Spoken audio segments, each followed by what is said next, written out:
잃어버린 뭐 30년 지나고 나서의 현재 회복세가 없거든요. 그리고 앞으로도 전망이 이렇게 밝지 않고, 이러다 보니까 일본 사람들이 이제 우리가 더 이상 참고 있을 이유가 없다. 지금은 해외 침략도 하기가 힘든 상황이고 마음대로 안 되고, 그렇다고 또 고도 성장이 가능하지도 않고, 이러다 보니까 일본 사람들이 갖고 있었던 불만들이 해결될 수 있는 방도가 거의 없었습니다. 우리는 일본 사람이야, 잘 나가, 뭐 이런 기분으로 견뎌냈을 거라고 보는데, 지금은 그게 안 되잖아요. 한국이 치고 올라오면서 옛날같이 우월감 느낄 수도 없는 상황입니다. 일본 사람들은 기본적으로 모여있어도 혼자예요. 하나야, 하나, 나 하나. 그래서 다른 사람들은 남이죠. 그래서 개인 단위로 그 문제를 대처한 사람들은 무력감이 심할 수밖에 없어요. 자기가 할 수 있는 유일한 길이란 적응밖에 없습니다. 그래서 일본 사람들이 가지고 있는 이 무력감, 이 냉소로 나타나죠. 안 돼, 뭐 되겠어, 바뀌겠어, 참다가 도저히 참을 수 없을 때 해요. 한 명이 들고 일어나면 좀 해서 이제 이런 일순간 들끓는 분위기. 그러다가 이제 한 대 두드려 맞으면 다 잠잠해지고 조용해지는 이 순환 구조, 이게 일본과 한국의 가장 큰 차이입니다.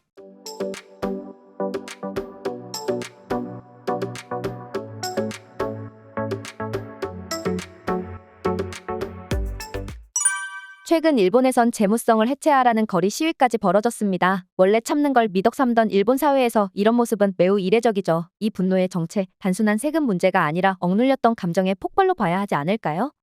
뭐 일본 사람도 사람인데요. 억울한 거 있으면 화나겠죠. 근데 그동안 일본 사람들은 사실상 집단을 빙자한 지배층의 압력과 권위 앞에 좀 굴종한 모습을 보여왔어요. 한국처럼 들고 일어나질 않아요, 잘. 그래서 굴종하는 모습을 보였는데, 그렇게 참으면서도 그걸 묵묵히 견뎌냈던 것은, 나름 그렇게 했을 때 먹고 사는 문제만큼은 국가가 어느 정도 보장을 해줬기 때문이라고 할 수 있습니다. 한마디로 경제적 풍요는 누리게 해줬기 때문에. 근데 오늘날의 일본 경제는 너무 심각해요. 잃어버린 뭐 30년 지나고 나서의 현재 회복세가 없거든요. 그리고 앞으로도 전망이 이렇게 밝지 않고, 이러다 보니까 일본 사람들이 이제 우리가 더 이상 참고 있을 이유가 없다. 우리가 참고 쉽게 집단 눈치 봐가면서, 국가 눈치 봐가면서 기면 밥은 먹고 살게 해줘야 될 거 아니냐. 근데 이게 뭐냐 도대체. 이런 저는 흐름이 좀 생긴 거 아니냐. 그래서 일본 정부가 일본 사람들의 저항을 달랠 수 있을 정도의 지금 사탕을 제공하지 못하기 때문에 참고 참다가 들고 일어난다라는 생각이 듭니다. 백삼마 내내 벽처럼 저소득층까지 세금으로 짜내는 구조에 일본인들이 더는 못 참겠다고 나섰습니다. 단순한 수치 문제가 아니라 국가에 대한 배신감이 누적된 건 아닐까요? 이 분노는 어떤 사회적 억압에서 비롯된 걸까요? 사실 일본 사람들은 집단이나 국가에 대한 믿음이 이렇게 크지 않아요. 두려워하는 거지. 그러니까 우리 한국인들은 집단, 국가 이런 거에 대한 믿음이 있어요. 무의식적인 믿음이. 그러니까 우리 공동체 생활을 오랫동안 해왔기 때문에. 그래서 한국인들은 보통 집단을 좀 좋게 보는 경향이 있어요. 그게 남의 그 댓글, 한국 사람 되게 민감하잖아요. 어디 밥집에 밥 시키려고 할 때도 댓글 같은 거 막 읽어보고선 그 영향을 받아 시키는 경우가 많고, 물건 살 때도 남들의 평 이런 걸 많이 참조하죠. 물론 이제 댓글 알바 때문에 경계하기도 하지만, 그래도 여전히 한국 사람들은 그 집단의 의견을 굉장히 존중하는 편입니다. 근데 일본 사람들은 꼭 그렇지는 않거든요. 무서워할 뿐이지 그 존중하고 좋아한다고 볼 수는 없어요. 그래서 국가에 대해서 그런 식으로 두려워서 계속 참고 있었는데, 이 참다 해도 지금은 더 이상 참을 수 없는 상황이 됐다. 그럼 과거 일본은 이걸 어떻게 해결했을까? 탈출구를 열어줬습니다. 옛날에는. 그게 바로 한국에 대한 침략이죠. 그러니까 일본 사회가 계속 경제적으로 어려움을 겪었을 때, 예를 들면 공황, 이 세계를 휩쓸었을 때 일본이라고 뭐 피해가진 않았겠죠. 그랬을 때 그거를 어떻게 해결하려고 했느냐. 한국에 대한 침략, 아시아에 대한 침략, 군국주의 길로 사람들을 내밀면서 그 불만을 밖으로 돌렸어요. 그리고 2차 세계대전 이후에는 미국의 지원을 받아서 어느 정도 경제가 성장했고, 또 한국에서 벌어진 전쟁으로 특수를 누리면서 일본이 고도 성장을 하기 시작합니다. 경제적으로. 이땐 또 불만이 좀 줄어들겠죠. 근데 지금은 해외 침략도 하기가 힘든 상황이고 마음대로 안 되고, 그렇다고 또 고도 성장이 가능하지도 않고, 이러다 보니까 일본 사람들이 갖고 있었던 불만들이 해결될 수 있는 방도가 거의 없었습니다. 그러다 보니까 조금씩 이제 터져 나오는 거 아니냐. 물론 이게 한국처럼 정권을 교체할 정도의 대규모 국민항쟁으로 발전할 것이다 라는 예상은 하기 힘들지만, 예년에는 볼 수 없었던 저항들이 좀 표출되고 있다, 이렇게 얘기할 수 있을 것 같습니다. 기업은 세금을 돌려받고 서민은 10%씩 꼬박꼬박 낸다는 구조에 일본 국민들의 분노가 폭발하고 있죠. 이건 경제가 아니라 자존감의 문제 아닌가요? 지금의 소비세 반발, 일본인들이 느끼는 심리적 차별감의 표현 아닌가요? 사실 일본 사람들은 계급적 차별은 좀 둔감한 편이에요. 그래서 그 일본 영화나 드라마 같은 거 많이 보시면 아시겠지만 거기에서 힘에 의해서 막 서열이 정해지고 이런 문화가 있단 말이에요. 예를 들어 고등학교의 폭력물 같은 거 보면 근데 그걸 당연하다고 여겨요, 일본 사람들은. 그런 서열 문화를. 힘이 있는 자가 힘이 없는 자를 지배하는 건 당연한 거 아니야? 뭐 이런 식의 대사를 정말 쉽게 얘기하거든요. 한국 같은 경우에 그런 대사 나오면 이제 사람들이 분노할 만한 대사인데 일본은 많이 나옵니다. 자, 그 정도로 차별에는 사실 둔감한 편인데 내부의 차별에 있어서는 그 차별을 받는 걸 좋아하진 않을 텐데 그럼 일본의 사람들이 일본인들이 그걸 어떻게 견뎌냈을까 과거에는 그걸 보상해주는 아래쪽 사람들이 있었기 때문에 견뎌냈던 측면이 있는 거예요. 예를 들면 아까 얘기했듯이 해외 침략을 해서 조선인들은 너희보다 아래야. 그러면 우리가 위에 있는 사무라이나 뭐 더 위에 계신 귀족들한테는 차별받고 당하지만 그래도 우리 일본은 1등 국민, 조선인은 2등 국민, 중국인은 3등 국민 뭐 이런 의식을 가지고선 집단적 가짜 자존감이랄까요? 이걸 가지면서 그래 우리는 일본 사람이야 잘 나가 뭐 이런 기분으로 견뎌냈을 거라고 보는데 지금은 그게 안 되잖아요. 한국이 치고 올라오면서 옛날같이 우월감 느낄 수도 없는 상황입니다. 침략을 하자 그래도 만만치 않고 그러다 보니까 일본에서 극우의 반응이 다시 있는 것도 이제 그 맥락이고 일본 사람들 전반이 자기의 그 차별받는 아픈 마음을 어떻게든 이건 달랜다기보다는 이거는 방어하거나 보상하기 위한 안 좋은 행동인데 바깥쪽으로 이게 내세울 데가 없는 거죠. 희생양을 만들어서 어떻게 해야 되는데 그것도 만만치 않고 지금은. 그러다 보니까 제가 볼 때 그 사람들이 이제 그거를 밖으로 돌려서 망각하지 못하고 직면하게 되자 이제 올라오기 시작하는 거다. 이렇게 생각이 됩니다. 특히 정치에 무관심하던 일본인들까지 분노를 쏟아내는 걸 보면 상황이 달라졌다는 느낌이 듭니다. 백만엔 정치 용돈 사건 이후 존중받지 못한다는 감정이 분노로 바뀐 것 같은데요. 이건 일본판 존중 불안이라고 볼 수 있을까요? 한국인이 느끼는 존중 불안은 인간 존엄성에 대한 확고한 입장에서 비롯되는 겁니다. 근데 일본 사람들은 꼭 그렇지는 않은 것 같아요. 그 정도로 인간 중심적이진 않아요. 일본이.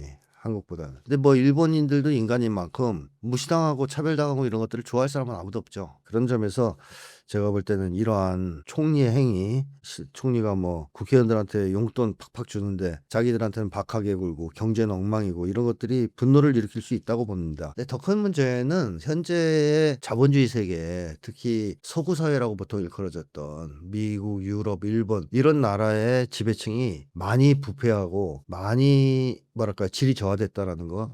이것도 저는 영향을 미친다고 보는데요. 신자유주의 사회에서 경제적 불평등, 즉 양극화가 급속하게 진행이 되면서 미국, 유럽, 일본 할 거 없이 빈부격차 너무 심합니다. 물론 한국도 만만치 않아요. 만만치 않지만. 그리고 그 과정에서 소위 지배층, 정치인들 비롯한 지배층이 많이 타락했어요. 옛날에 비해서. 훨씬 질이 떨어집니다. 그 근거로 들 수 있는 게 바로 이제 공동체 의식 같은 게 거의 없어요. 지금은 이 정치인이나 이런 사람들이.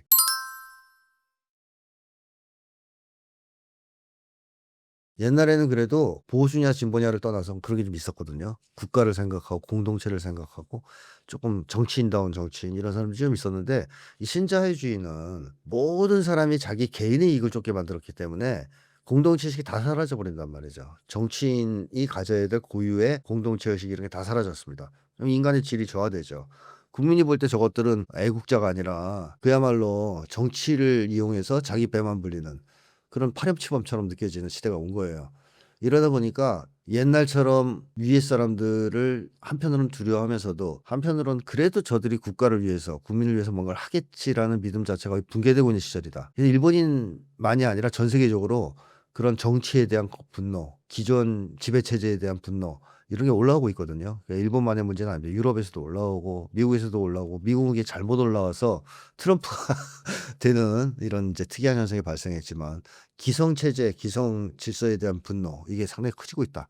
그래서 일본도 그러한 세계사적 흐름에서 어느 정도 영향을 받으면서 국민들이 지금 기존 체제, 정치 체제나 정치 세력한테 분노를 표출하고 있다. 이렇게 보여지고 한국도 그 과정에서 윤석열이 무리하게 계엄을 때린 겁니다. 그게 올라오자 그걸 누르려고 그러다가 이제 완전히 지금 끝났죠. 이제 그런 것이 일본에서도 어느 정도 벌어지고 있다 이렇게 말씀드리고 싶어요. 요즘 일본 시위에서 외국인 혐오가 섞여 나오는 걸 보면 또 다른 흐름이 보입니다. 왜 중국인만 면세받느냐는 분노는 결국 자기 불안을 외부로 돌리는 심리 아닐까요? 이건 책임전가 심리의 전형 아닌가요? 그렇죠. 이게 과거 일본이 자국 국민들의 불만을 돌리는 해결하는 주요 수단이었어요. 외부의 적으로 분노를 쏟아내게 만드는 거. 그 희생자가 바로 우리 조선 사람들, 한국 사람들이기도 했죠. 만약에 일본에 말이죠. 미국인 관광객에만 면세 혜택 준다고 해서 데모했을 가능성이 있을까요? 저는 없을 거라고 봅니다. 일본 사람들한테 서양인은 존경과 숭배의 대상이죠. 경멸의 대상은 아닙니다. 근데 한국과 중국은 아니거든요. 그래서 저는 한국인 관광객한테만 면세 혜택을 준다거나 중국한테 면세 혜택을 줄 때는 이렇게 데모를 할지 모른다고 생각하지만 영국인, 미국인한테 했을 때는 가만히 있지 않았을까 이런 생각이 들거든요. 그러니까 일본 사람들도 그런 거죠. 그동안의 문제점들을 외부로 투사할 때 그 외부도 자기들이 만만하게 볼 수 있는 한마디로 깔볼 수 있는 그런 나라들을 찍어서 이런 짓을 하고 있다. 그래서 일본의 경우에는 아마 일본보다 못 사는 나라 또는 역사적으로 일본과 갈등을 빚었던 나라 그중에서도 일본보다 힘이 조금 약하다고 느껴지는 나라. 지금 중국은 일본보다 힘이 약하다 볼 수 없는데 어쨌든 과거에는 자기네가 그렇게 돼 있으니까 그런 경향 속에서 나오는 현상이다. 그래서 일본 지배층도 아마 이런 현상은 좋아할 겁니다. 자기들의 문제를 밖으로 돌릴 수 있으니까. 더 우려되는 건 일본인들이 자민당만 해먹는다고 비판하면서도 아무것도 바뀌지 않을 거란 무기력을 동시에 느낀다는 점입니다. 이체념과 냉소, 일본 사회의 깊숙한 집단 무의식에서 비롯된 건가요? 이렇게 얘기할 수 있겠죠. 일본 사람들은 기본적으로 모여 있어도 혼자예요. 하나야 하나. 나 하나. 그래서 다른 사람들은 남이죠. 엄연한 남. 그러니까 항상 세상을 개인을 중심으로 대하는 게 일본 사람들이다 이렇게 보면 되겠고 한국 사람들은 그렇지 않습니다. 뭐 지금은 우리나라도 많이 개인주의가 됐지만 그럼에도 불구하고 한국 사람들은 일단 조금만 모이면 우리란 말을 쓰거든요. 뭐 우리 뭐 이렇게 하면서 같이 모여서 같이 움직이려고 그러고 세상을 볼 때도 그 우리를 중심으로 보는 경향이 있어요. 그러니까 이 차이가 뭘 낳냐면 개인을 중심으로 세상을 대하면 개인은 세상을 바꿀 수가 없습니다. 무력하죠. 개인은 세상을 바꿀 수 없다. 뭐 예를 들면 마을에 홍수가 들어도 각 개인이 할 수 있는 일은 아무것도 없어요. 근데 우리가 되면 달라지죠. 우리가 되면 뚝을 쌓을 수가 있습니다. 제방을 쌓아서 아예 홍수를 원천 봉쇄할 수 있어요. 우리가 돼서 그런 문제를 해결한 전통이 있는 사람들과 혼자서 그 문제에 대처한 사람들은 차이는 막 크죠. 그래서 개인 단위로 그 문제를 대처한 사람들은 무력감이 심할 수밖에 없어요. 자기가 할 수 있는 유일한 길이란 적응밖에 없습니다. 한국도 뭐 오늘날 한국 사회를 보면 각 개인이 혼자라고 생각하는 개인들이 할 수 있는 게 뭐가 있어요? 세상을 바꿀 수 있다? 야, 나 이 세상 뒤집어서 막 새로운 세상을 만들고 이거 개인이 어떻게 꿈꿉니까? 혼자서 꿈꿀 수 있는 유일한 것은 어떻게 잘 살아남아서 이 사회에 잘 적응해서 성공과 출세의 길을 달릴까? 한마디로 적응이죠. 최상의 적응만이 개인이 꿈꿀 수 있는 모든 것이고 세상을 바꾼다라는 쪽에서는 대단한 무력감을 느낄 수밖에 없어요. 이건 마치 전쟁 나갈 때 부대 병사들이 혼자 나가는 거하고 부대를 이뤄서 나가는 거하고 다른 같은 이치죠. 그래서 일본 사람들이 가지고 있는 이 무력감, 이 냉소로 나타나죠. 안 돼, 뭐 되겠어, 바뀌겠어. 그러니까 이제 우리라는 것이 없다 보니까 못 믿는 거예요. 근데 한국인들은 낙관적인 데가 많아요. 지금은 안 좋아도 우리가 들고 일어나면 다 바꿀 수 있어. 뭐 이런 식의 사고방식이 있죠. 그래서 일본이 이런 문제를 해결하는 것은 그렇게 쉽진 않을 것이다. 한국보다는. 한국은 마음 먹고 달려들면 해결 가능성이 있다고 보는데 일본은 좀 어려울 수 있다. 그러니까 분노가 터져나오긴 하지만 이게 모여지지가 않는. 모여서 세상을 바꾸려는 에너지로 이렇게 전환되지 않는 그런 어떤 고질적인 문제가 좀 있다는 겁니다. 결국 일본 사회는 평소엔 억누르다 한순간에 폭발하는 일종의 압력밥솥 구조처럼 보입니다. 참다가 터지는 방식이 반복된다면 이건 문화가 아니라 구조적인 심리 기제 아닐까요? 뭐 도식화시키면 개인적으로 고립되어 살아가는 사회, 집단주의 외피를 쓰고는 있지만 자 그러면 개인들이잖아요. 다 각자 개인들이 뭐 할 수 있는 게 있어요. 참아야지.